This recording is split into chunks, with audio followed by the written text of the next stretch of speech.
Hey guys, how are you all doing? I hope you're doing well. My name is Matthew and I post videos every Monday and Friday.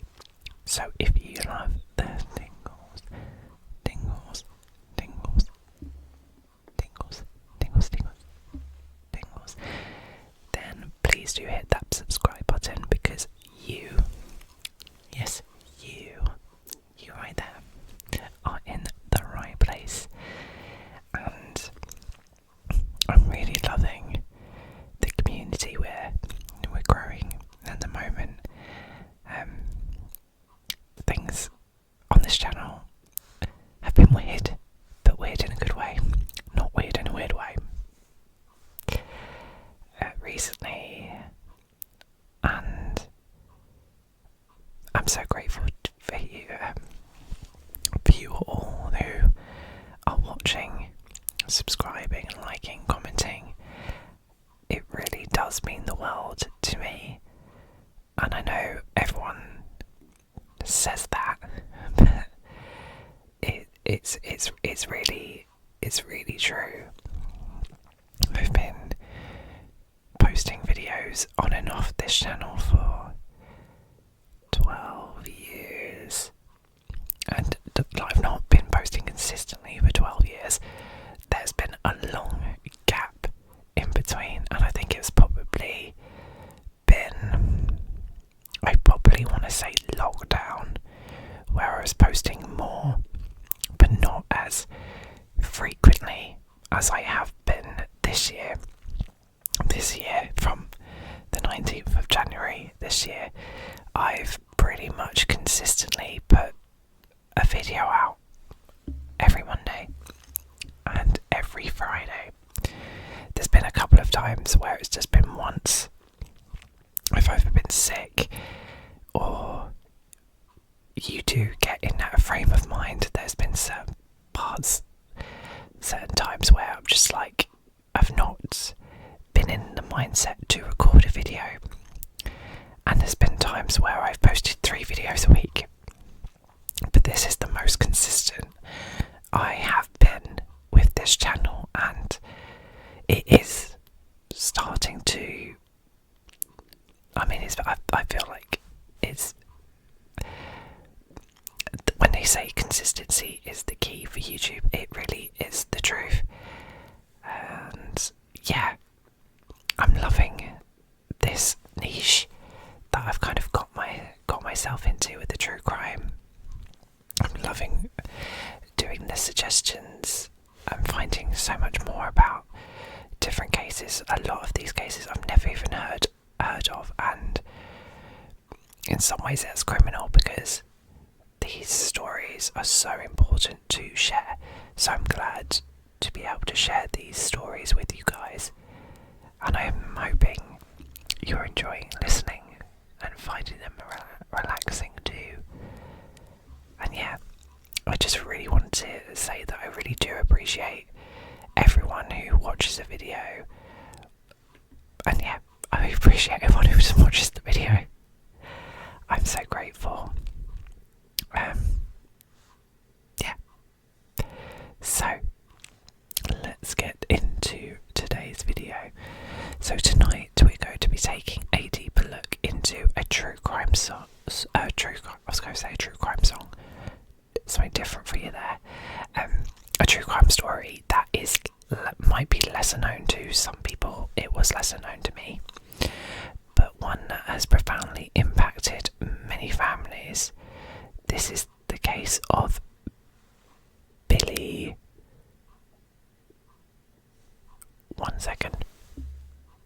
Chemirmir.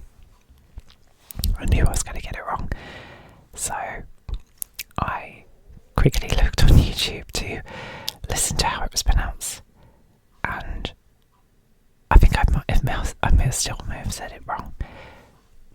But anyway, Billy Chemirmir. I think it's one of those things. I say it, and I still don't know if I've said it right or wrong. Anyway, so as we delve into the details together, we're going to take our time, softly, slowly,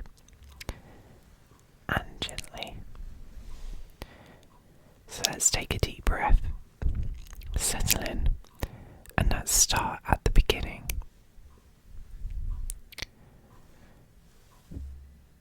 Billy Chemirmir.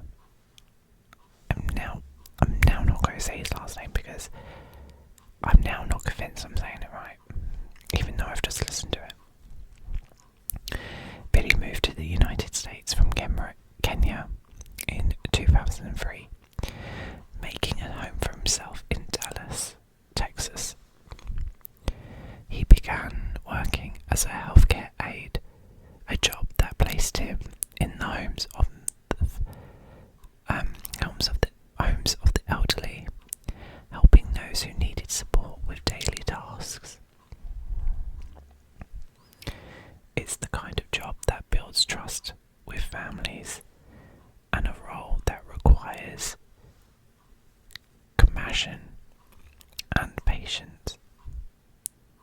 But for Billy, the trust he gained may have served a way to gain access to vulnerable individuals. On a March day in 2018, police responded to a call about a suspicious person in a parking lot. That person was Billy, and he was holding a red jewellery box, some cash, and a set of keys. These objects seemed random at first glance, but they quickly took on a more sinister significance. Police found that the keys belonged to an elderly woman who lived nearby, and upon visiting her home, they found her lying unconscious. This woman, though elderly, survived. When she regained consciousness, she recalled the terrifying experience being attacked in her own home. Her face was smothered with a pillow as a man searched through her belongings.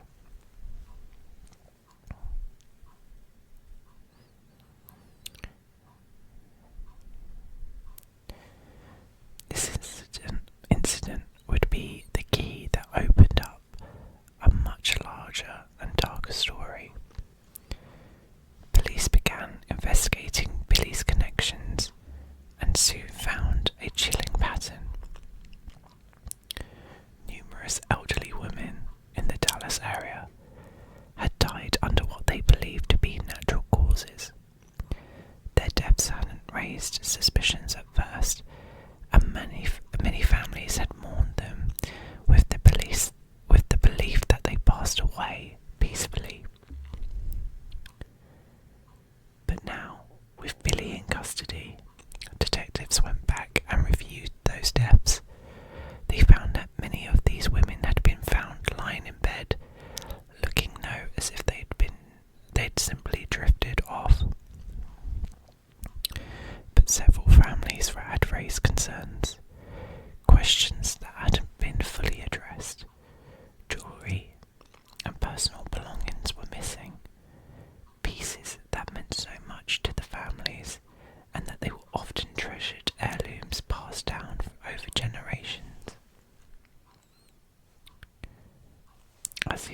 such a caring, joyful, and loving woman.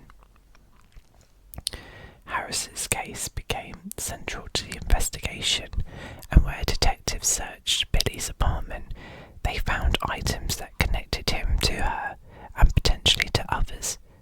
His apartment was filled with jewellery, keepsakes and sentimental items that were later identified by the families of the deceased women. Each item had a story, a piece of someone's life. For the family, seeing these belongings was devastating. Many of the items were irreplaceable. Necklaces gifted by grandchildren, rings that marked wedding anniversaries, bracelets passed down for generations.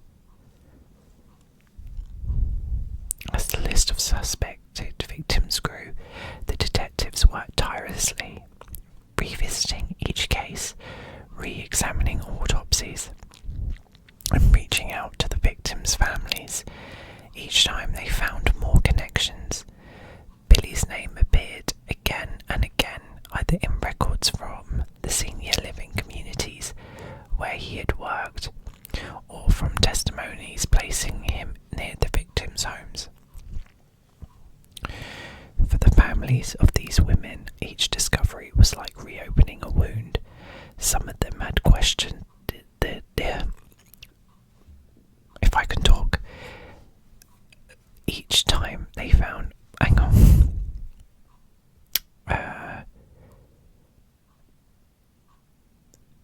some of them had questioned the initial rulings of natural causes, only to be dismissed or reassured by authorities. Now they were being told that their suspicions may have been correct all along. The weight of this realization was almost too much to bear. Families like Doris Gleason, an 85-year-old woman who loved spending time with her family and attending church, and Phyllis Payne, who was known for her warm heart and sense of humour, were forced to relive their losses, questioning how such a thing could have happened undetected.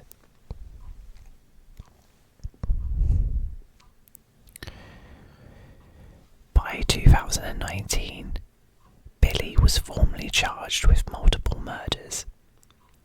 The community was shocked, but for the families it brought a small sense of relief, a sense that justice might finally be on the way. His first trial took place in 2021, and it was a painful process for those involved. Family members of the victims filled the courtroom, hoping for justice and closure. They listened as the prosecution presented the evidence, piece by piece, showing how Billy was connected to each case. The trial ended in a mistrial. What? Hang on. How have we got a mistrial here? Leaving the families feeling heartbroken and uncertain. It was a setback, a moment that forced them to question if they would ever see justice for their loved ones. But the prosecution didn't give up, and soon after a second trial was held. In 2022, Billy was convicted of murder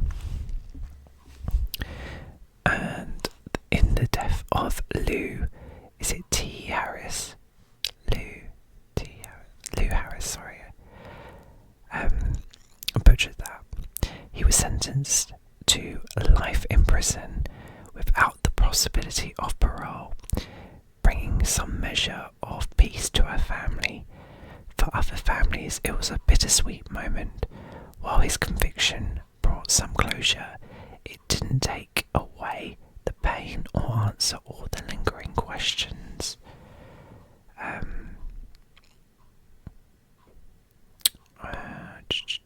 One second.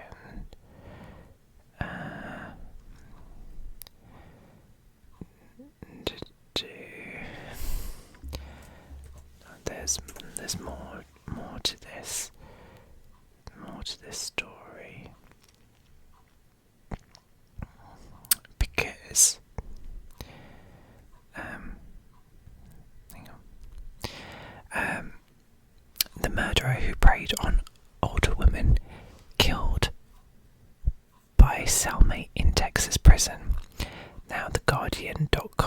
slash US News.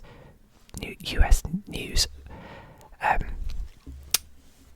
is what I'm now going to be reading from. So, Billy, 50, was convicted of 2 murders and accused of killing nearly 24 women, which is a horrifying thought that he was only charged with 2. But I think we all know by this point there is a lot more to this case. But a man who Texas authorities say smothered at least 24 elderly women in a 2-year killing spree, while stealing possibly millions of dollars worth of jewellery and other valuables, was himself murdered on Tuesday morning by a prison cellmate. According to the state's criminal justice department, Billy worked as an in-home caregiver and posed as a maintenance worker to gain access into luxury independent living communities in and around Dallas. He would soon gain access to the apartments of seniors, then force a pillow over their face, smothering them to death, before raiding the apartment of its valuables to pawn or to sell online. He was convicted of capital murder once in April of last year and again in October in 2 separate cases in Dallas County. After securing those 2 convictions, Dallas prosecutors dropped additional charges against him and opted not to seek the death penalty. Intriguing, they decided not to do that. Billy faced another slew of charges in suburban Collin County, where prosecutors announced last month they would not seek execution. Because he was not on death row, Billy had a cellmate at the Caulfield Unit Prison in East Texas. That cellmate, who Texas prison authorities did not name on Tuesday, was identified as Billy's killer. This was jailhouse justice, said Dan Prost, whose Aunt Catherine Sinclair was the first alleged victim. As far as Billy is concerned, he is over and done with. Billy was a Kenyan citizen and was living in the United States legally with a permanent resident status. His family is from the Rift Valley, between 2 cities of Eldoret and Nakuru. I've butchered that again, I do apologise. In a jailhouse interview before his convictions, Billy said he grew up on his family farm and took care of his elderly father. "I'm not a killer," Billy told the Dallas Morning News in 2022. "I'm not at all what they're saying I am. I'm a very innocent person." Yeah, I don't know how he could say that with a straight face. I didn't see it, but I'm just assuming, Yeah, you get me right. I was not brought up that way, that I can believe. I was brought up in a good family. I didn't have any problems all my life. Right. So yeah. He followed his sister of his to the US, where he got a job selling cars, and later as a senior caregiver in North Texas. His family operates several senior living homes in the Dallas area, although no suspicious deaths have been reported there. Interesting. And Billy was arrested on a few drunk driving and family violence charges in 2010 and 2011, but authorities say his killing spree began in earnest in early 2016. He has been linked to at least 3 deaths at Edgemere, a luxury senior living community in Dallas, where he was arrested for trespassing in June 2016. Shortly after being released from jail on good behaviour from that charge, authorities say he began stalking and killing women at the Tradition Prison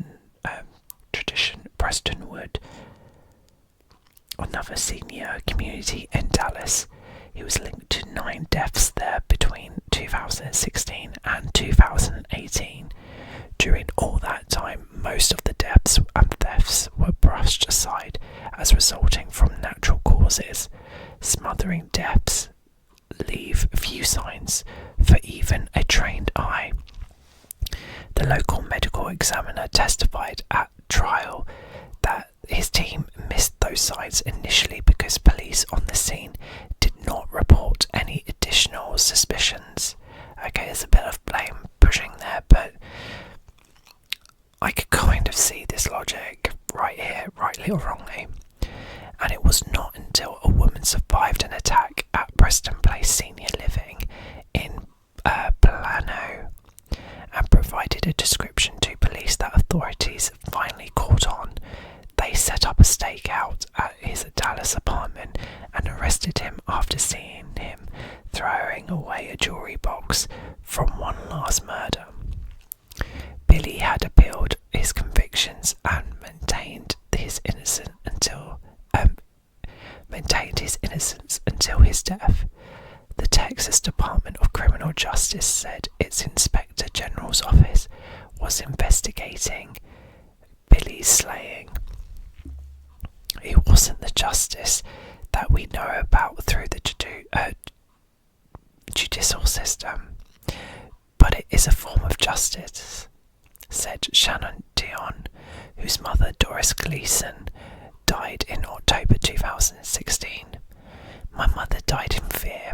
This man did not have a peaceful passing. There is some relief in feeling that he didn't get off easily. And that is that article, which I find to be very intriguing. This case has left the community with so many questions. Families began advocating for better safety protocols in senior living communities, more thorough vetting of healthcare workers, and frequent wellness checks for residents. They don't want anyone else to suffer in silence without anyone to question or raise concerns. Their advocacy has become a tribute to their loved ones, a way to honour their lives by working towards positive change in elder care. As we reflect on this case, it's hard not to think about how vulnerable we all are at certain stages of our life. For those families, knowing that their loved ones might have been targeted while in such a trusted setting, it is difficult. It is a difficult truth to face, but through their stories, we are reminded of the importance of looking out for one another, of asking questions, and of never taking trust for granted. And so we come to the end of this story, and let's take a moment to honour the memories of those lives that Billy took away.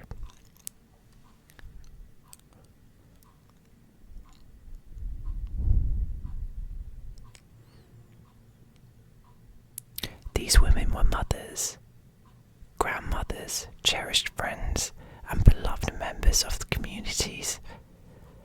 They each had lives filled with memories, family gatherings, and love. Thank you for joining me tonight and allowing me to guide you through this story.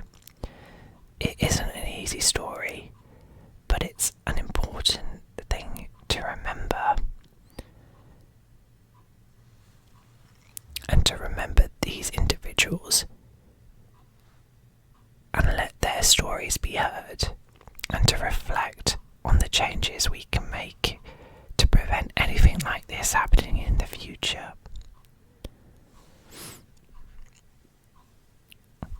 Let's close together with a deep breath, releasing any heaviness, and take a moment to think about the loved ones in your life and to treasure each memory and to care for those around you.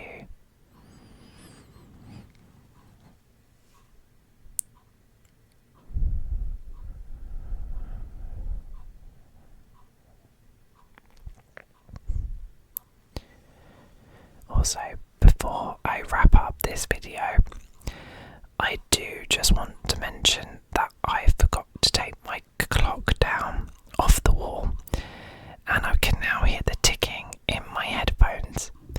Now, in my last video, I moved the clock to a different part of my room because I couldn't hide it where I wanted to hide it. But I have a question for you if you're still awake.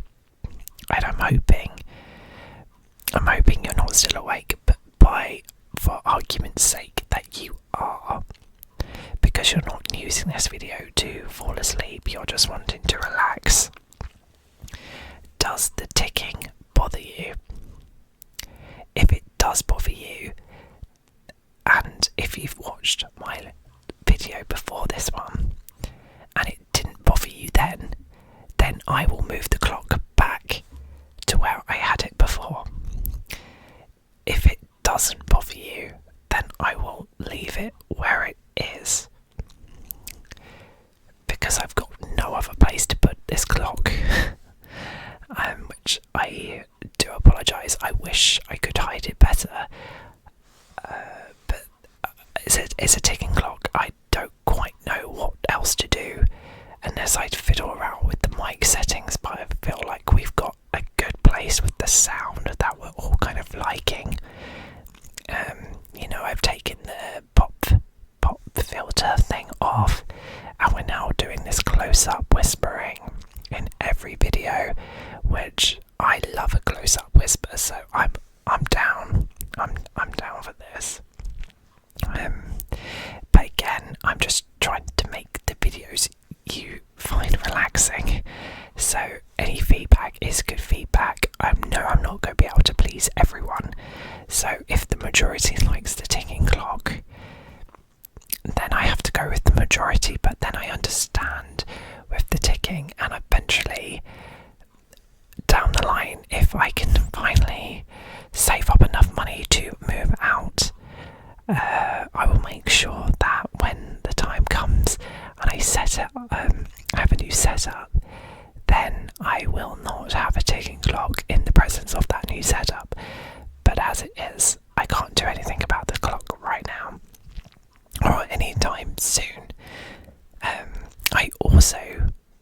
I am wanting to save up for a proper camera, because I am using my Google Pixel 9 Pro XL, and can I just be honest, I do not like the quality of the front-facing camera on this phone. I find it really pixelating, and I think for such a modern phone, I'm horrified that this is the quality that this phone is giving me. I was expecting a lot better quality filming of this phone, and I'm disappointed that I'm not getting it. I also tried going back to my laptop, recording off the laptop, and then I saw the quality of that, and I soon remembered why I switched to my phone to record these videos, because it's horrifying. The quality is not great, and this is an old laptop. I got this laptop this year as well, so all my new technology, I've updated my laptop, I've updated my phone, and the camera wise it's not giving me what I've wanted, which is annoying because I had such high hopes, and and the thing is, these cameras are uber expensive, which I get, but at the same time I can't find a slightly cheaper even alternative to have a better picture quality. And so I've got no choice. So yeah, I'm ranting about the camera quality, and I do apologise